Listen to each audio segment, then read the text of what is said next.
Shalom jemaat yang dikasihi Tuhan, senang sekali saya Pendeta Rubin Adi Abraham bisa menjumpai Anda dalam ibadah ini. Selamat tahun baru, kiranya di tahun yang baru ini Tuhan tetap memberikan kemenangan bagi kita dan mari kita makin beriman teguh kepada Kristus. Hari ini saya akan menyampaikan renungan firman dengan judul Turutilah Panggilan Tuhan Bagimu. Kalau saya perhatikan tokoh-tokoh hebat yang dicatat di dalam Alkitab adalah orang-orang yang dipanggil oleh Tuhan untuk melakukan suatu tugas ilahi.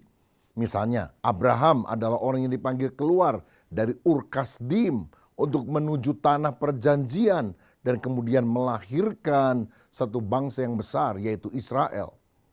Musa juga adalah orang yang dipanggil oleh Tuhan melalui semak belukar yang menyala sehingga dia menjadi pemimpin bangsa Israel yang membawa mereka keluar dari negeri Mesir perbudakan menuju tanah Kanaan. Daud adalah orang yang dipanggil dari padang pengembalaan dombanya dan diurapi oleh Nabi Samuel menjadi raja Israel yang perkasa. Paulus adalah orang yang dipanggil untuk menjadi rasul yang menanam banyak gereja di mana-mana. Saya percaya seperti Tuhan telah memakai para tokoh yang luar biasa dalam Alkitab. Pada akhir zaman ini Tuhan sedang memanggil saya dan saudara, umatnya, orang yang percaya untuk menjadi saksinya dan melakukan kehendak Tuhan di akhir zaman. Kalau saya baca dalam 1 Petrus 2 ayat 9 firman Allah berkata, "Tetapi kamulah bangsa yang terpilih, imamat yang rajani, bangsa yang kudus, umat kepunyaan Allah sendiri, supaya kamu memberitakan perbuatan-perbuatan yang besar dari Dia yang telah memanggil kamu keluar dari kegelapan kepada terangnya yang ajaib." Tahukah saudara, orang yang percaya Kristus adalah orang yang dipanggil oleh Allah. Kata dipanggil berasal dari kata Yunani kalein. Dan dari kata itu muncul istilah exkaleo. Artinya satu kumpulan orang yang dipanggil keluar dari kegelapan dosa menuju terang ilahi. Punya kehidupan yang baru, yang kudus, bahkan menjadi saksi bagi banyak orang. Nah, kita akan mendalami makna daripada kalein ini. Dipanggil kemana? Dipanggil untuk apa? Yang pertama, saudara sekalian, kita ini adalah umat yang dipanggil pada suatu pesta. Wah, menyenangkan sekali bukan? Dipanggil pada suatu pesta. Dalam Matius 22 ayat 1-3a dikatakan, lalu Yesus berbicara pula dalam perumpamaan kepada mereka, hal kerajaan sorga seumpama seorang raja yang mengadakan perjamuan kawin untuk anaknya. Ia menyuruh hamba-hambanya memanggil orang-orang yang telah diundang ke perjamuan kawin itu. Saudara, kalau kita dipanggil oleh gubernur, apalagi dipanggil oleh presiden di dalam hari pernikahan anaknya misalnya. Oh, tentu kita akan bangga sekali dan kita pasti akan menyempatkan diri untuk hadir. Bahkan surat undangannya pun tidak akan kita buang. Mungkin kita kasih figura dan kita tempel di rumah kita. Karena kita akan merasa sangat terhormat kalau presiden kita mengundang kita. Tahukah saudara bahwa yang memanggil kita itu adalah lebih daripada presiden, lebih daripada raja. Dia adalah Tuhan Allah, pencipta alam semesta yang mengundang kita masuk di dalam sebuah pesta. Pesta ilahi, pesta rohani untuk kita bisa menikmati sukacita menjadi tamu undangan yang khusus. Yesus Kristus pernah berkata dalam Matius 11 ayat 28, marilah kepadaku semua yang letih, lesu dan berbeban berat, aku akan memberi kelegaan kepadamu. Dunia ini diwarnai dengan banyak orang yang hidupnya hampa, hidupnya tanpa sukacita. Walaupun mungkin dia kaya, terkenal, hebat, tetapi ada kegersangan di dalam hatinya. Teringatlah saya satu kali ada seorang yang pergi ke psikiater dan berkata, dokter, kenapa ya saya ini hatinya gelisah, saya sulit untuk bisa bersukacita. Psikiater kemudian berkata, tenang, saya bisa kasih Anda resep, Tapi kebetulan minggu ini di Tanah Lapang di kota kita, ada seorang pelawak terkenal yang bernama Grimaldi yang bisa menghibur orang, dan saya tadi malam datang tertawa terpingkal-pingkal sepanjang pertunjukan. Jadi kalau kamu susah tertawa, kamu datang dulu deh ke pertunjukan tersebut. Dan pasien itu kemudian berkata, "Sayalah Grimaldi, pelawak yang terkenal itu. Saya bisa menghibur orang lain, tapi hati saya merasa kegersangan." Wah, celaka sekali kalau begitu, saudara. Tapi memang kenyataannya banyak orang mengalami kehampaan di dalam dirinya. Saya pernah membaca kisah tentang seorang kaya raya dari Amerika Serikat bernama Howard Hughes. Dia punya andil perusahaan film Hollywood, punya bisnis pesawat udara, bahkan keluar angkasa, punya properti, hotel dan sebagainya. Dan dia juga menjalin kisah cinta dengan banyak bintang film di Hollywood. Tapi dia tidak pernah merasa puas. Bahkan 20 tahun terakhir dari hidupnya dia mengisolir dirinya selama 20 tahun di hotelnya yang mewah di Las Vegas. Hubungan dengan orang lain dilakukan lewat surat, lewat telepon. Bahkan orang kepercayaannya sendiri yang bernama Bob Mayhew berkata, "Saya tidak pernah bisa menjumpai secara langsung tatap muka Howard Hughes dalam jangka 17 tahun.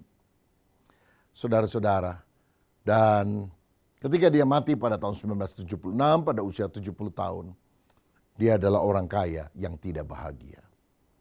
Ernest Hemingway, seorang penulis ternama di Amerika Serikat, pernah berkata, hidup manusia itu seperti radio. Kalau kita dengar radio, ada musiknya, ada orang siaran, ada orang ketawa, ada siaran berita. Tapi waktu kita lihat apa yang ada di dalam radio itu, ternyata nggak ada apa-apa, cuma sedikit kabel dan onderdil yang tidak berarti. Kelihatannya rame, mewah, luar biasa, tapi ada sesuatu yang hilang di dalam diri banyak orang karena mereka hidup tanpa Allah. Blaise Pascal pernah berkata, di dalam diri manusia ada God-shaped vacuum, satu rongga kosong yang tidak bisa diisi dengan apapun, dengan kekayaan, dengan nama besar, dengan piknik jalan-jalan ke luar negeri. Karena rongga kosong itu hanya bisa diisi oleh Allah sendiri. Seperti juga yang dikatakan Agustinus, seorang teolog pada abad keempat. Dalam bukunya My Confession, pengakuanku, ya Allah, Engkau telah menciptakan kami dengan hati yang selalu gelisah sebelum kami mendapatkan ketenangan di dalam Engkau. Saudara-saudara, memang hati orang tidak bisa diisi oleh apapun. Tidak bisa dipuaskan oleh apapun. Karena hati kita hanya bisa diisi bukan oleh sesuatu, tapi oleh seseorang.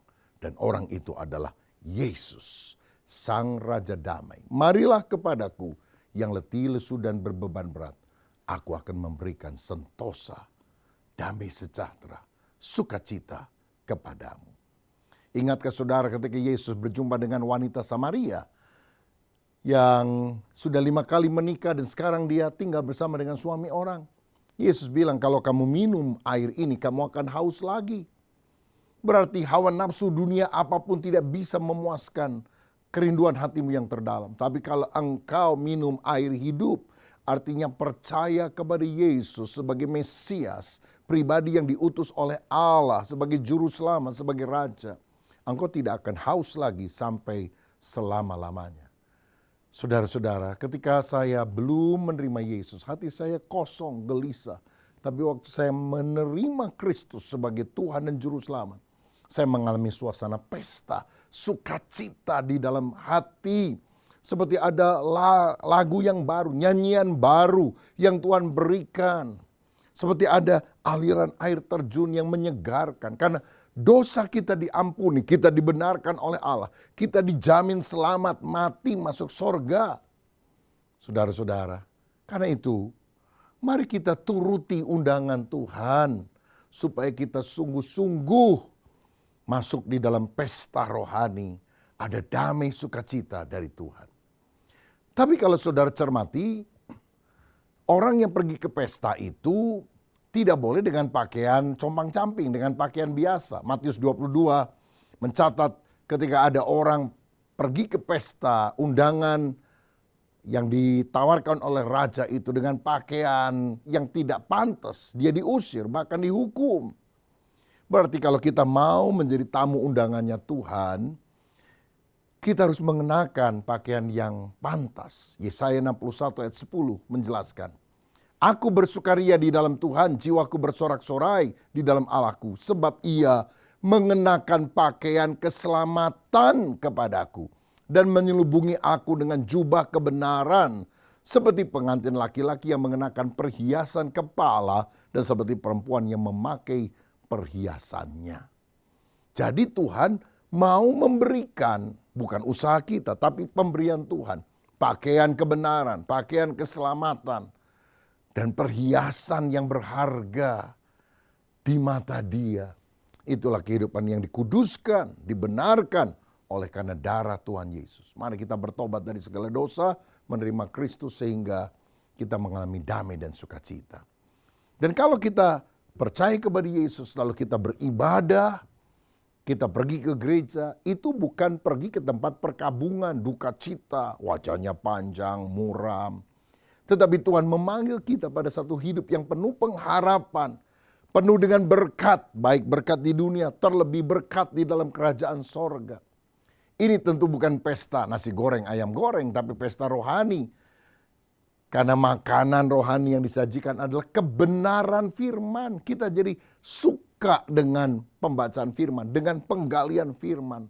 Kita ingin mendengar lagi pembukaan rahasia firman yang lebih dalam. Roma 14 ayat 17 berkata, sebab kerajaan Allah bukanlah soal makanan dan minuman, tetapi soal kebenaran, damai sejahtera, dan sukacita oleh Roh Kudus. Kalau kita sungguh datang kepada Yesus, kita akan penuh dengan sukacita. Waktu kita memuji Tuhan, menyembah Tuhan, melayani Tuhan. Walaupun sulit, kita juga harus rela berkorban waktu, tenaga, biaya, atau apapun. Tetapi ketika Yesus hadir dalam hidup kita, kita bisa mengalami sukacita, suasana pesta dalam hidup ini. Saudara, kita adalah orang yang dipanggil pada suatu pesta. Mari datang kepada Yesus. Tetapi yang kedua, kalein artinya dipanggil pada suatu tugas atau jabatan. Allah yang memanggil kita adalah Allah yang kemudian memberikan tugas kepada kita. Seperti Allah memanggil Abraham. Dalam Kejadian 12 ayat 1 dan 2 dikatakan, berfirmanlah Tuhan kepada Abraham, pergilah dari negerimu dan dari sanak saudaramu dan dari rumah bapamu ini ke negeri yang akan kutunjukkan kepadamu. Aku akan membuat engkau menjadi bangsa yang besar dan memberkati engkau serta membuat namamu masyhur dan engkau akan menjadi berkat.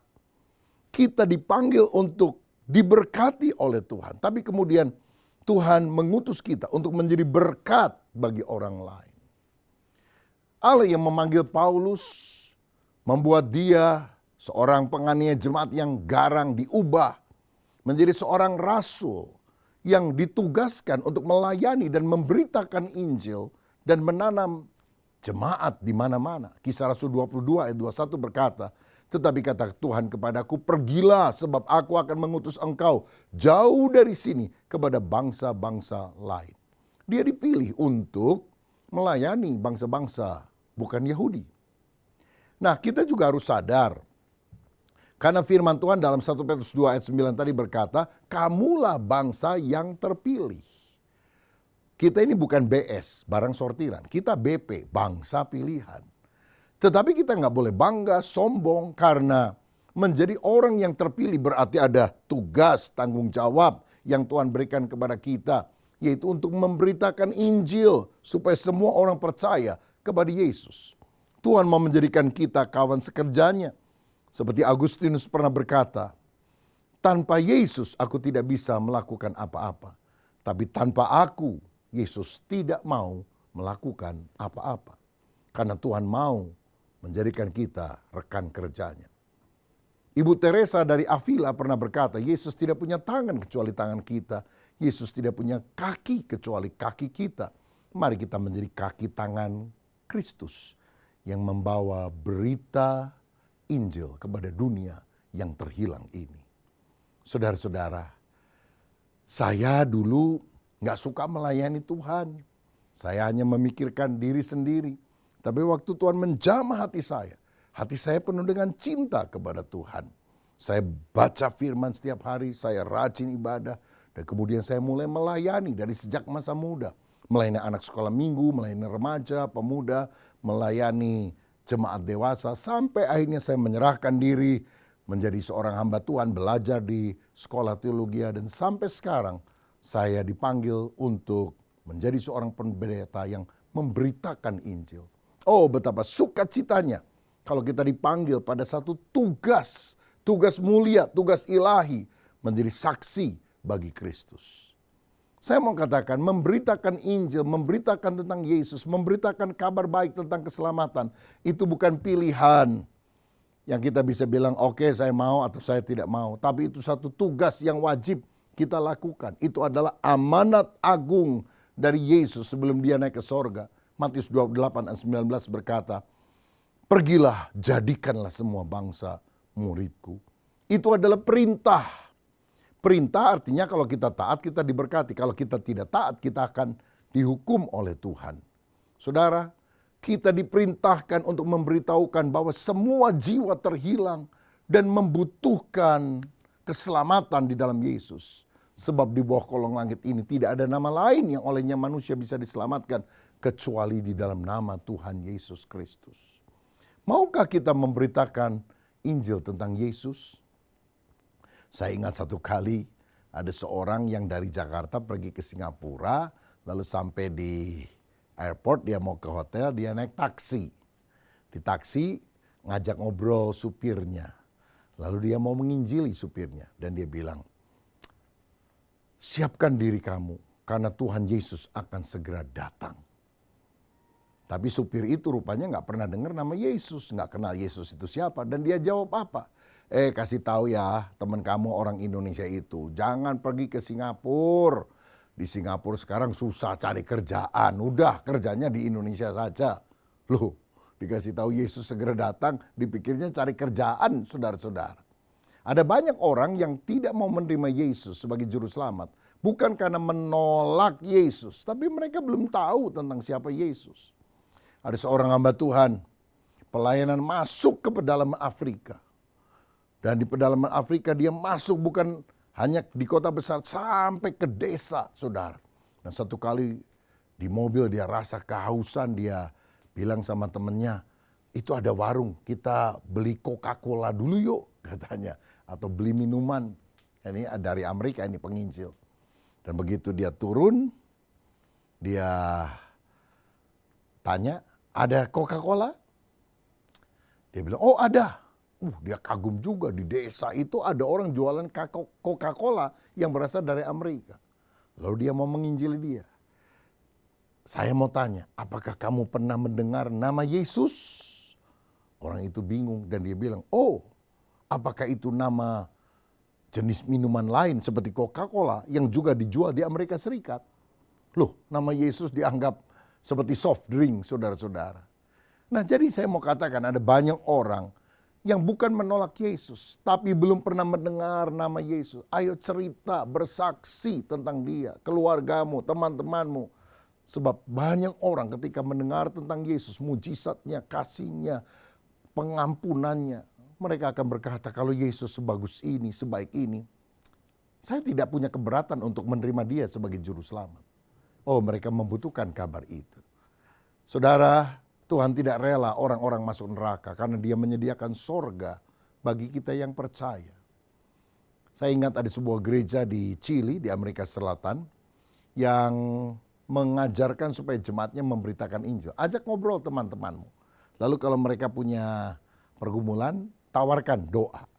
Saya mau doakan kamu dan saya mau kasih tahu teman-teman di gereja untuk mendoakan kamu. Tapi pilih, doa untuk apa? Pekerjaan atau kesehatan atau keluarga? Dan syaratnya cuma satu. Kalau doa kamu dijawab, tolong kasih tahu saya akan memberitahukan kepada rekan-rekan juga di gereja yang sudah mendoakan supaya mereka juga bersuka cita. Saudara, dan ternyata melalui cara itu anggotanya bertumbuh dan kira-kira sekarang hampir 400.000 jiwa yang masuk di dalam gereja tersebut. Oh, mari kita gemar memberitakan Injil. Seperti seorang dokter yang baru praktek di desa dan dia menunggu di puskesmas itu kalau ada orang yang datang, tapi 1-2 hari nggak ada orang yang datang. Hari ketiga ada orang datang, wah dia senang sekali, ini pertama orang yang saya mau obati. Setelah selesai, dilakukan pemeriksaan, dikasih obat, orang ini bilang, tapi dokter saya nggak punya duit. Saya nanti pulang ke rumah saya kasih pisang ya. Orang ini bingung juga, waduh baru pasien pertama nggak ada duit lagi. Tapi dokter ini bilang, udah nggak usah bawa apa-apa. Kamu kan tadi sakit, kamu saya obati, nanti saya kasih obat kamu makan, kamu pasti sembuh. Bayarannya cuma 1. Tolong ceritakan kepada orang sekampung, kalau sakit datang ke sini, aku akan menyembuhkan penyakitnya. Oh, cuma itu dokter syaratnya? Iya. Wow, kalau gitu gampang. Sejak itu dia ceritakan, kalau sakit pergi ke dokter ini, kamu akan diobati dan sembuh. Lalu dia tambahin, gratis lagi kalau buat saya. Tapi yang lain tentu tidak gratis, saudara. Tapi saya mau bilang bahwa Yesus adalah dokter di atas segala dokter. Mari kita ceritakan saja tentang Yesus kemana-mana supaya dia menyembuhkan kita dari penyakit DOSA, dosa. Supaya hidup kita diampuni oleh Tuhan. Kita adalah orang yang dipanggil pada suatu pesta, pada satu tugas, satu jabatan. Dan yang ketiga, kalein berarti kita adalah orang yang dipanggil pada suatu pengadilan. Wow, seram. Dipanggil pesta senang, dipanggil kasih jabatan, haleluya. Kalau dipanggil ke pengadilan, waduh, mikir-mikir dulu. Tetapi kita tidak bisa menghindar, karena 2 Korintus 5 ayat 10 berkata, sebab kita semua harus menghadap tahta pengadilan Kristus. Dalam bahasa Yunaninya bema. Supaya setiap orang memperoleh apa yang patut diterimanya sesuai dengan yang dilakukannya dalam hidupnya ini, baik ataupun jahat. Satu kali saudara, kita akan mempertanggungjawabkan diri kita sendiri di hadapan Allah. Apakah perbuatan kita benar atau tidak benar. Saudara, karena itu jangan hidup sembrono, tapi hidup suci. Karena kita akan diadili oleh Allah. Dan Yesus adalah hakim yang adil, yang tahu apa yang ada dalam hati kita. Tetapi orang yang masuk ke pengadilan Kristus, bema, ini adalah orang yang tidak dihukum di dalam neraka, karena ini adalah pengadilan untuk pembagian pahala. Kita bilang kalau Yesus datang, pertama dia datang di awan-awan, lalu kemudian orang percaya akan diubah dalam sekejap mata, mengenakan tubuh kemuliaan, diangkat berjumpa dengan Yesus di awan-awan, lalu dihadapkan pada bema, tahta pengadilan Kristus. Untuk menentukan mereka dapat pahala atau tidak. Jadi pengadilan ini adalah khusus untuk orang yang lahir baru, yang sudah diselamatkan, tidak akan memutuskan pergi ke neraka atau tidak. Tetapi apakah kita sepanjang hidup yang sudah diselamatkan, berbuah lebat sehingga mendapatkan reward, upah dari Tuhan atau tidak? Karena ada 2 jenis penghakiman atau pengadilan di akhir zaman. Pertama adalah pengadilan Kristus atau bema yang tadi saya jelaskan. Ini pengadilan untuk orang percaya, untuk orang yang lahir baru dan menentukan dapat pahala atau tidak. Baru yang kedua ada pengadilan lain, pengadilan tahta putih yang besar. Ini khusus untuk orang yang tidak percaya. Dan ini akan terjadi setelah masa kerajaan 1000 tahun di bumi. Di mana langit dan bumi kemudian akan lenyap. Dan sebelum langit dan bumi yang baru itu muncul, pengadilan tahta putih itu dilakukan. Dan orang yang tidak percaya akan dimasukkan ke dalam neraka. Jadi ada derajat kemuliaan yang berbeda di sorga dan derajat penghukuman yang berbeda di dalam api neraka. Nah, mengenai pengadilan Kristus bagi orang percaya ini atau bema, 1 Korintus 3 ayat 12-15 berkata, entahkah orang membangun di atas dasar ini dengan emas, perak, batu permata, atau kayu, rumput kering, atau jerami, sekali kelak pekerjaan masing-masing orang akan nampak karena hari Tuhan akan menyatakannya. Sebab ia akan nampak dengan api dan bagaimana pekerjaan masing-masing orang akan diuji oleh api itu. Jika pekerjaan yang dibangun seseorang tahan uji, ia akan mendapat upah. Jika pekerjaannya terbakar, ia akan menderita kerugian. Tetapi ia sendiri akan diselamatkan. tetapi seperti dari dalam api. Jadi nanti orang yang masuk dalam pengadilan Kristus ini, bema, akan diuji motivasinya mulia atau tidak. Motivasi pelayanannya seperti emas, batu permata, atau perak. Ataukah motivasi yang rendah seperti kayu, jerami, rumput kering. Motivasinya untuk terkenal, cari uang, cari hebat manusia. Maka akibatnya kalau orang melayani Tuhan tapi tidak tulus, maka dia akan kehilangan upah dari Tuhan. Tapi kalau motivasinya tulus, mencintai Tuhan, dia sudah lahir baru kan, melayani dengan sungguh-sungguh, dia akan mendapatkan upah. Upahnya adalah pahala, mahkota dari sorga. Dan kita akan memerintah bersama dengan Yesus dalam kerajaan 1000 tahun, bahkan dalam kekekalan. Saudara, saya ambil contoh. Penjahat di sebelah salib Yesus bertobat kan beberapa saat sebelum dia mati. Apa dia masuk surga atau tidak? Ya, Tuhan akan menyelamatkan dia. Hari ini kau bersama dengan aku di Firdaus. Jelas keselamatannya dijamin. Tapi apakah dia akan dapat pahala? Oh, tunggu dulu. Karena dia tidak melakukan apapun. Dibaptis saja nggak sempat, saudara. Beda dengan Timotius yang bertobat dari sejak muda. Lalu cinta Tuhan, baca firman, melayani, rela berkorban untuk Tuhan. Dan kalau dia mati, masuk surga tidak? Masuk surga. Tapi bukan hanya surga, dia mendapatkan pahala dari Tuhan. Keselamatan adalah anugerah Tuhan untuk semua orang yang percaya Yesus. Tapi pahalanya berbeda-beda. Karena itu saudara, mari kita hidup sungguh-sungguh lahir baru dan kemudian cinta Tuhan, melayani Tuhan, melakukan perkara besar untuk kemuliaan Tuhan. Sehingga kita akan mendapatkan pahala dari sorga. Adakah di antara saudara yang hari ini mau menuruti panggilan Tuhan? Panggilan pada suatu pesta, di mana kita datang kepada Yesus mengalami damai sejahtera. Dipanggil pada suatu jabatan atau tugas, kita menjadi saksi Kristus, pemberita Injil. Ayo layani Tuhan. Dan yang ketiga, kita dipanggil pada suatu pengadilan. Mari kita hidup kudus, hidup benar, tidak sembrono. Dan kita melayani Tuhan dengan segenap hati agar waktu dia datang, dia memberikan kepada kita mahkota kemuliaan yang tidak akan layu. Siapa yang rindu? Kita sungguh-sungguh mengikuti panggilan Tuhan ini. Mari kita berdoa bersama. Bapa, terima kasih untuk kebenaran firman-Mu. Kami adalah orang yang dipanggil oleh Allah. Dipanggil keluar dari kegelapan dosa untuk menceritakan perbuatan Allah yang besar kepada banyak orang. Biar kami mengalami suasana pesta. Kami menyambut undangan-Mu yang berkata, marilah kepadaku yang letih, lesu, berbeban berat. Aku akan memberikan kelegaan kepadamu. Kami sambut undangan-Mu Tuhan. Selamatkan kami. Kami juga mau dipanggil untuk melakukan tugas pemberitaan Injil. Dan kami juga dipanggil pada satu pengadilan. Biar hidup kami takut akan Tuhan. Dan motivasinya lurus. Sehingga satu kali Engkau akan memberikan kepada kami pahala.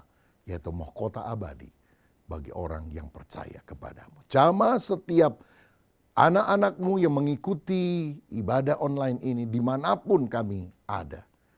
Biarlah berkat Tuhan melimpah dalam hidup kami. Dan kami makin cinta Tuhan sekarang dan seterusnya. Di dalam nama Bapa, Putra, dan Roh Kudus. Dalam nama Tuhan Yesus. Haleluya. Amin. Tuhan Yesus memberkati.